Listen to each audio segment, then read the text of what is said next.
শেষত first of all এটা কাহিনী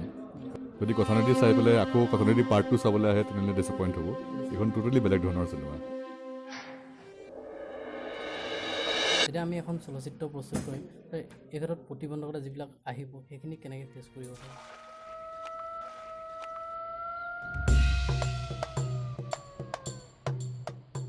অসমতে ডাঙৰ হোৱা হ'লহেঁতেন যাতে মোৰ পঢ়া হ'ল অসমীয়া মিডিয়ামত পঢ়িলোহেঁতেন তেতিয়া মই কথানদী চিনেমা কেতিয়াও নবনালোহেঁতেন কাৰণ মোৰ তুমি এতিয়া কৈছা ভয় লাগিলে কাৰণ মই বাহিৰত আহিছোঁ মোৰ কাৰণে এইবোৰ সাধু কথা আৰু এনেকুৱা নহয় যে ৰসৰাজে বনাইছে সেইকাৰণে চুবই নোৱাৰি বুলি সেইটো ভাৱ মোৰ নাছিলে